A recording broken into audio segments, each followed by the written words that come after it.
Welcome to exam विवेचना। तो दोस्तों, जैसा कि आप सभी को पता होगा, आज पूरे भारत में एनटी नेट हिंदी का एग्ज़ाम कंडक्ट किया गया था, जिसमें बहुत से अभ्यर्थियों ने पेपर दिया था और बहुत से अभ्यर्थियों के इसमें बहुत अच्छे पेपर हुए हैं और कईयों के अच्छे हुए होंगे, कईयों के नहीं। कोई बात नहीं, आप धैर्य रखिएगा। जब तक रिजल्ट नहीं आता तब तक कुछ नहीं कह सकते। जैसे ही आंसर की आएगी, आपको वहाँ से पूरा स्पष्टीकरण मिलेगा कि कितने आपके सही हुए हैं, कितने गलत। यहाँ पर देखिएगा, आज हम जो डिस्कस करेंगे, ये सभी प्रश्न हम स्मृति के आधार पर जितने भी कैंडिडेट्स ने बताए हैं उन्हें आपके साथ डिस्कस करेंगे। ठीक है, आप भी कमेंट बॉक्स में बता सकते हो कि कौन कौन से प्रश्न पूछे गए थे, क्या जो मैं प्रश्न बता रहा हूँ वे सही हैं या नहीं। ठीक है ना। तो सभ्य भाषा का प्रयोग करते हुए आप सभी कमेंट अवश्य करिएगा। ठीक है, यहाँ पर जितने भी प्रश्न बताए जा रहे हैं ये प्रथम पाली के हैं। हम आपके समक्ष द्वितीय पाली के भी प्रश्न लाएंगे। ये प्रथम पाली के प्रश्न हैं, सारे स्मृति के आधार पर हैं। कई प्रश्न पूरे बताए गए हैं, कई प्रश्न पूरे नहीं बताए गए हैं। आपसे यहाँ पर मैं सभी प्रश्नों के उत्तर बताने की कोशिश करूँगा कि किस प्रश्न का उत्तर क्या होना चाहिए था। तो देखिए, तो जो यहाँ पर पहला प्रश्न पूछा गया था, कौन सी पंक्ति एक और द्रोणाचार्य से ली गई है। तो कैंडिडेट ने सारी पंक्तियाँ नहीं दी हैं, 2 पंक्तियाँ दी गई हैं। इनमें से मुझे लग रहा है कि बाकी की 2 अगर पता होती तो हम स्पष्टता बता सकते थे कि एक और द्रोणाचार्य की पंक्ति ये है या नहीं। चलिए इसको यहाँ पर खैर छोड़ देते हैं। यहाँ पर आपको बताएंगे कि जो एक और द्रोणाचार्य किसका नाटक होगा। तो ये शंकर शेष का नाटक होगा। इसका ध्यान रखिएगा, कई बार भविष्य में आपसे यहाँ से प्रश्न बने कि एक और द्रोणाचार्य किसका नाटक है, तो ये शंकर शेष का नाटक होगा। और विधा अगर पूछी जाए तो यह नाटक विधा की रचना है। इसके पश्चात देखिएगा, एक प्रश्न यहाँ से बना था कि एक प्रश्न तत्सम से था। क्या एक प्रश्न तत्सम से पूछा गया था। विकल्प 4 थे, उनमें से जो कैंडिडेट ने बताया है कि सही उत्तर होना था अक्षर। जो अक्षर है बिल्कुल सही है, तत्सम शब्द ही है, क्योंकि तद्भव रूप इसका आखर होगा। तो मुझे भी लगता है कि अक्षर सही रूप होगा। अगर आपने सही किया होगा तत्सम पर टिक करके। इसके पश्चात देखिएगा, एक प्रश्न ये पूछा गया था, निम्न में से कौन सा जो आर्य भाषा से संबंध नहीं रखती है भाषा। तो देखिए, जो आर्य भाषा नहीं होगी तो उसमें यहाँ पर अरबी होना था। जो अरबी है ये आर्य भाषा से संबंधित नहीं होगी, बाकी संस्कृत, फारसी और अंग्रेजी होगी। तो अगर आपने अरबी किया होगा तो ये आपका सही होगा। इसके पश्चात एक प्रश्न रामचंद्र शुक्ल की किताब से पूछा गया था कि भला हुआ जो मारिया बहिनी मारा कंतु, इस प्रकार का था। पहले तो आपको ये बता दूं, जो ये पंक्ति है हेमचंद्र की होगी। तो पंक्तियों का अर्थ पूछा गया था। तो देखिए, पंक्तियों का सीधा सा अर्थ ये है कि भला हुआ जो मारिया बिहनी मारा कंतु। इस पंक्ति के माध्यम से नायिका ये कहना चाह रही है कि हे सखी, मेरा प्रिय युद्ध में मारा गया, ये अच्छी बात है, परंतु अगर वो युद्ध को छोड़कर घर आता तो ये मेरे लिए बहुत ही शर्मनाक बात होती। इस प्रकार से आप इन पंक्तियों का अर्थ निकाल सकते थे। विकल्प में क्या क्या अर्थ दिए होंगे वो नहीं पता, परंतु अर्थ इस प्रकार से ही इनका यहाँ पर निकल रहा है। ठीक है, बाकी जब हमारे पास इसका प्रश्न पत्र आएगा, जब आंसर की आती है, तो उसी समय इसका प्रश्न पत्र भी आपको दिया जाता है। उस समय हम आपके साथ उसे डिस्कस करेंगे। फिर देखिए, एक प्रश्न खेचर जी से संबंधित था। पूछा गया था कि जो खेचर जी हैं किसके गुरु हैं। तो जो खेचर जी थे तो ये नामदेव के गुरु स्वीकार किए जाते हैं। अगर आपने इस पर टिक किया होता तो ये आपका सही हो जाता। इसके पश्चात एक प्रश्न ये था कि एक प्रश्न ध्रुव स्वामिनी से भी था। ये नहीं पता कि ध्रुव स्वामिनी से क्या पूछा गया था। क्या कथन से संबंधित प्रश्न था, या फिर पात्र से संबंधित था, या फिर ये पूछा गया था कि ध्रुव स्वामिनी किसका नाटक है। अगर ये पूछा जाता कि ध्रुव स्वामिनी किसका नाटक है तो ये जयशंकर जी का नाटक हो जाता। बाकी आगे इसके बारे में ज़्यादा जिक्र नहीं किया गया है, इतना ही बताया गया है मुझे। इसके पश्चात देखिएगा, एक कथन ये भी पूछा गया था, एक प्रश्न ये भी पूछा गया था कि गोदान में शायद कोई कथन था, उसके बारे में पूछा गया था। कैंडिडेट ने बताया है कि उसने मालती मेहता पर टिक किया है और उसे लगता है कि ये सही होगा। बाकी आप बताइएगा कि इसमें कौन सा सही होना था। इसके पश्चात यहाँ पर ये देखिए, इसके पश्चात ये प्रश्न पूछा गया था कि भारतेंदु के निबंध से संबंधित। पूरी जानकारी यहाँ पर भी नहीं दी गई है कि भारतेंदु के निबंध से क्या प्रश्न पूछा गया था। अगर पूछा जाए कि भारतेंदु के प्रमुख निबंध कौन कौन से थे, वे आपको नाम बता देता हूँ। कश्मीर सुषमा, उदय पुरोदय, कालचक्र, बादशाह दर्पण।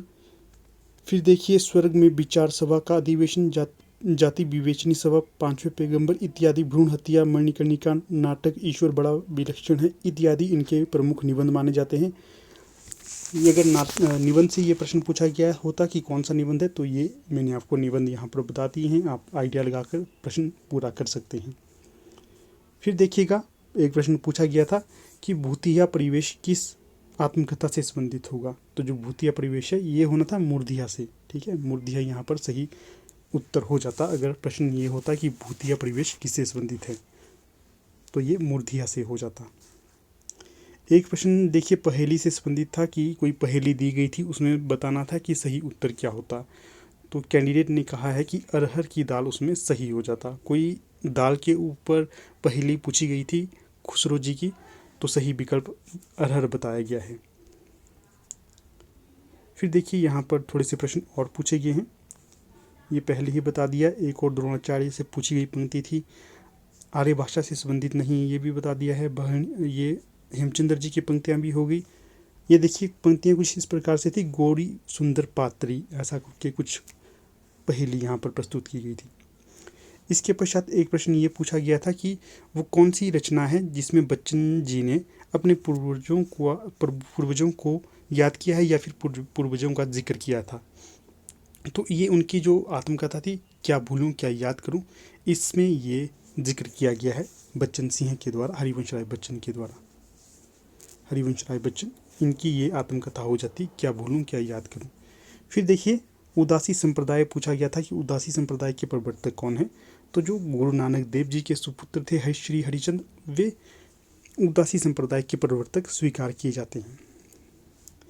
इसके पश्चात देखिए भारतेंदु की अनुदित रचना पूछी गई थी। ये नहीं पता कि किस प्रकार की अनुदित रचना, क्या निबंध से संबंधित थी, क्या नाटक से संबंधित थी, ये ज़्यादा जानकारी नहीं दी गई है। फिर देखिए एक प्रश्न ये पूछा गया था कि जो अष्टछाप के प्रमुख कवियों में कौन शामिल थे। तो देखिए यहाँ पर सभी की आपको नाम बता देता हूँ, कुंभन दास, सूरदास, परमानंद दास, कृष्णदास, गोविंद स्वामी, चित स्वामी, चतुर्भुज दास और नंददास, ये अष्टछाप के कवि मैंने आपको बता दिए। अगर पूछा जाता कि अष्टछाप की स्थापना किसने की थी, तो ये विट्ठलनाथ के द्वारा की गई थी। तो ये तथ्य बता दिए हैं। आगे प्रश्न क्या पूछा गया था ये नहीं पता पूरा।